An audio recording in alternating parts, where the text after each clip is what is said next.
we'll come to the other guys. Okay. Lovely, thanks, Matt. Good afternoon, Jurgen. Good news that we've heard from you that Virgil van Dijk's had successful surgery on his injury, of course. I just wondered how he is on a personal level and the conversations you've maybe had with him about the next few months and what the challenges are for him off the pitch. Good afternoon. First moment, I don't think it's a scenario or the place to talk about personal things with Virgil or whoever. But I can tell you that after a surgery, and it was successful, which is really good, the best news you could get is that this time is always unpleasant. Everybody who had a surgery knows that you don't wake up and everything is fine. So you feel still the surgery. So, and that's it. But he's good. He's good as you can be. And that's it. In your time here, you've had other players that have had to come back from long-term injuries. I just wonder what the club does to make sure that they still feel part of the squad and to help them with those inevitable mental challenges that come with being out. Everything. Easy answer. Absolutely everything. So it's all individual, it's all personal than what this person needs or this person needs, but we do absolutely everything. We did always, and we will do this time, 100%. And I know the club has now had those conversations with Mike Riley about the Jordan Pickford tackle and about whether some of the other incidents in the Merseyside derby. And I just wondered whether you're satisfied with what you've had back, essentially, from Mike Riley. I don't want to talk about this anymore. I would talk immediately about it if it would change anything, but it doesn't. And I'm not sure if the world is really in a place right now where we have to keep this story going.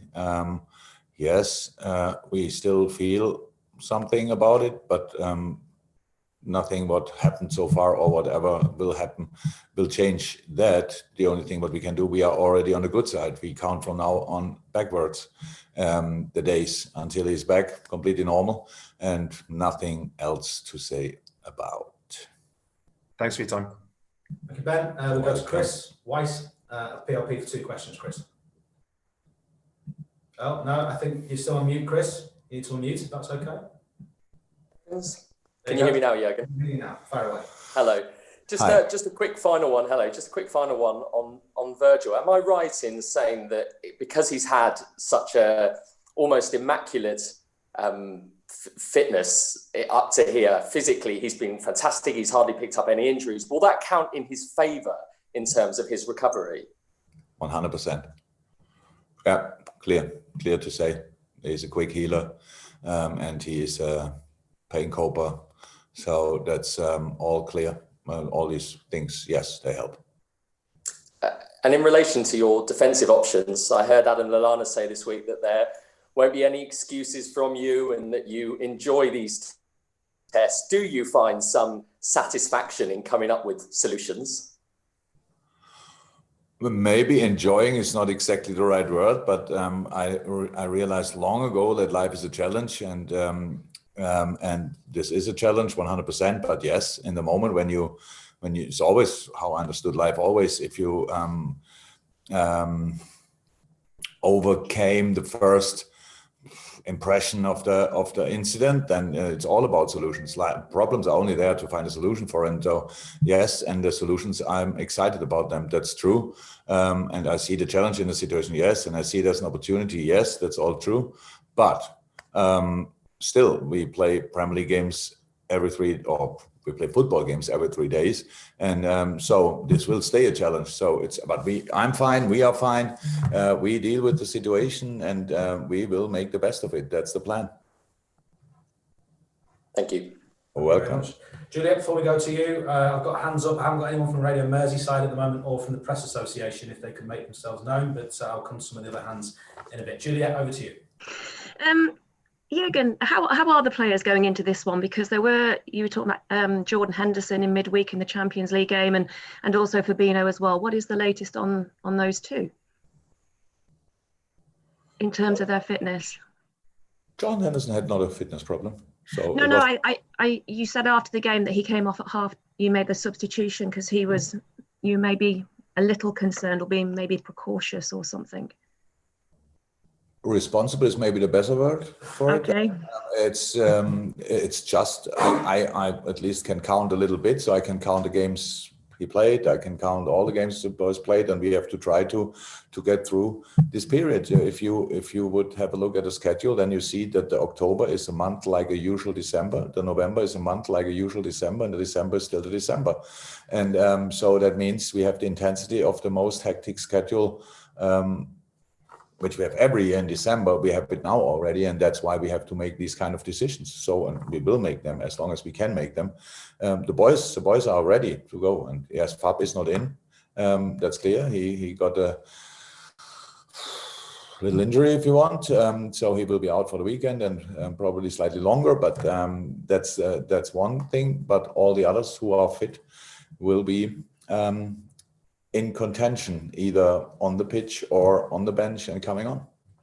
And can I ask about the players that are fit, when they see their teammates and they get injuries and the setbacks that you've had so far, obviously with Virgil van Dijk as well, how does that affect them? Can they afford to worry or be a little bit down about it because they are their friends, obviously, or do they just have to focus on what's coming up?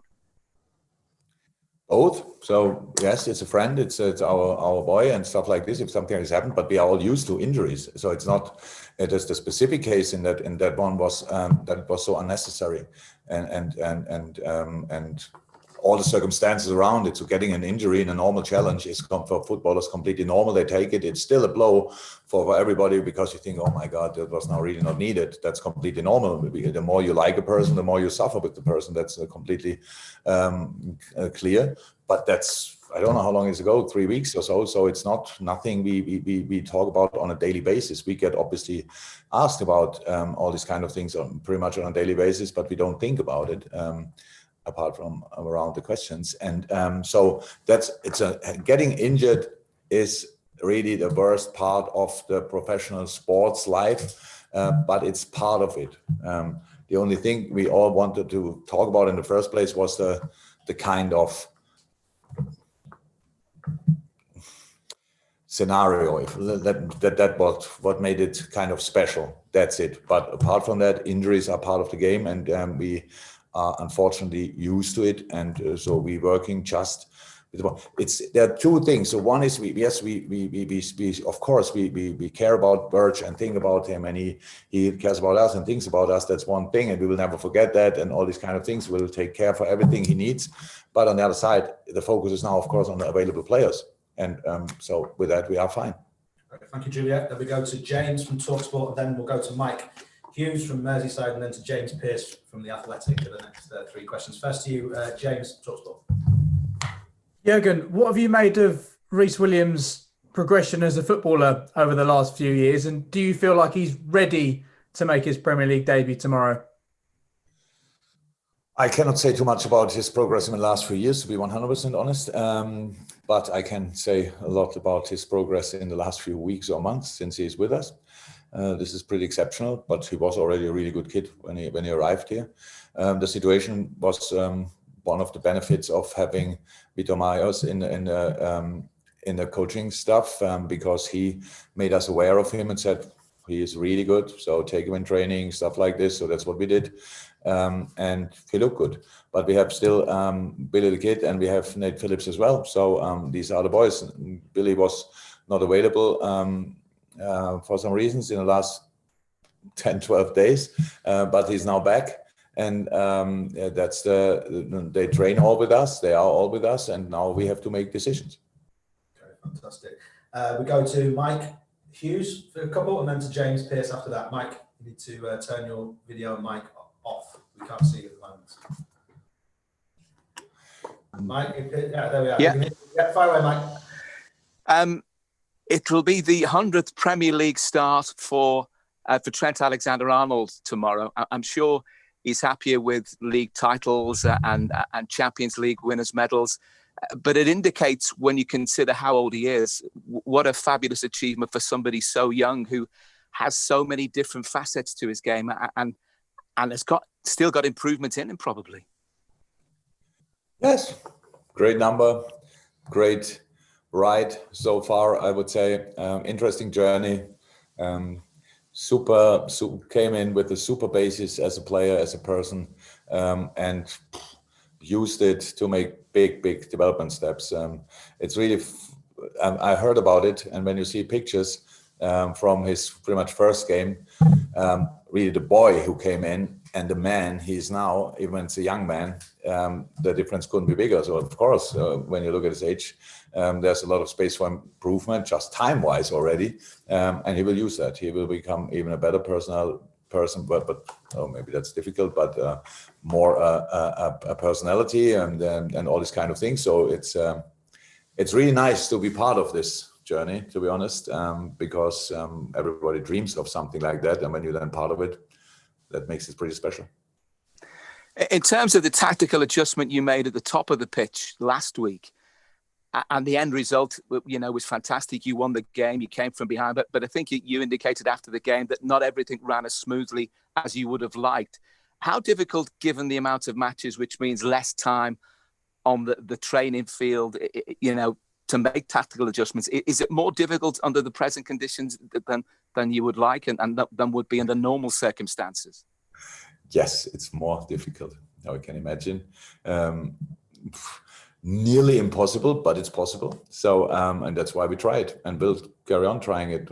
Maybe not exactly that system, but other systems.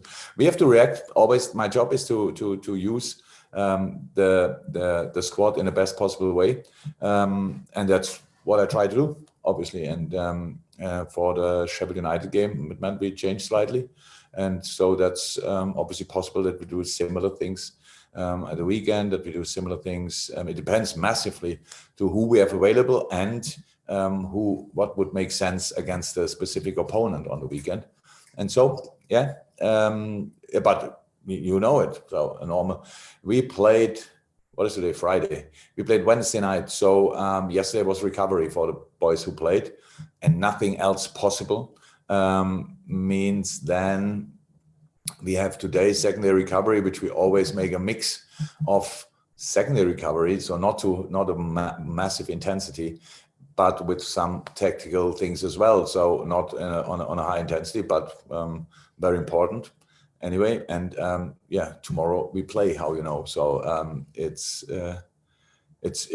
how is that now already a couple of times? It's a challenge, but that's how it is, and we don't complain about it or whatever. It's just a situation. And yes, you're right. It makes the lesser time you have available, the more difficult it is. Fantastic. Okay, we're going to go to the embargoed section soon, which I'll make clear when it comes to that. We've got one from James Pearce, one from Naby Williams, and that'll be in the open. For the guys who are in the breakout, I think start indicating with hands up on the webinar. James, your question first, though, to the boss. Hi, Jurgen. Can I just ask you about Thiago and Naby Keita, please? Is Thiago good enough sufficiently to be in contention for this weekend? And also with Keita, we haven't seen him for the past 4 matches. What has he done and where's he up to with his recovery? Both are on a good way. That's how it is with rehab or recovery. So you saw the incident, how it happened with Thiago, and so that obviously needs now a little bit of time to settle. Nobody can say exactly how long, because nothing is ruptured, nothing is broken, stuff like this. But he's desperate to make the next steps. But if he will be ready for tomorrow, we will see. Same for Naby, just different kind of injury, if would say. The thing is then when the boys train normally, and how long do you, because in an idle world you give them obviously then enough time to prepare not only for one game but for the next 10, 15, 20 games or 30, 40 games, however. So that's it. If somebody's in training again, that doesn't mean that you can use them immediately. Sometimes we have to, but as much as we can avoid it, we should try to do that, because I don't feel in a rush or whatever with the boys. It's just we have every day the meeting with the medical department, and then they tell me how it looks in a specific case, and that's information I work with. So I cannot rush it, and I'm not in the mood to do it. So I just make sure with the available boys, we make the best of the situation. Okay, last question in the open, and then for those in the breakout, unless it's going to be a very short breakout, please use the hands up. Nate, to finish this part of it, please. Hi, Jurgen. Just on West Ham tomorrow, it's not confirmed whether Michail Antonio will play or not. But if he doesn't play, does that make it slightly easier for your defence, or who are the other threats that West Ham can give you on Saturday? Oh, Antonio obviously plays a sensational season so far. He's in a really good shape, and I think if David would miss him or cannot use him, of course that doesn't help. It's like everybody, when you have a player who plays usually all the time and you cannot use him, that doesn't help. But even when you don't know him that good in England, but Haller, I know him from Germany, and he played an incredible season or 2 seasons at Frankfurt and was an incredible striker, different type, but good footballer, quick enough as well, and physically for sure similar strong, if not stronger, brilliant in the air and all these kind of things. So he could be, but they have different options obviously meanwhile, because West Ham did some smart business in the last, I would say, 1.5 years or so, and even boys who are longer there, they're longer injured, are now back, and that all looks like that it's now starting to click really. And so yeah, David is doing a really good job, and that's a proper fighting unit which we will face. And one player less will not make it easier for us, not at all. There will be just a different challenge, not exactly the same maybe, but we don't actually in a moment. I expect him to play. If not, then we deal with a different situation.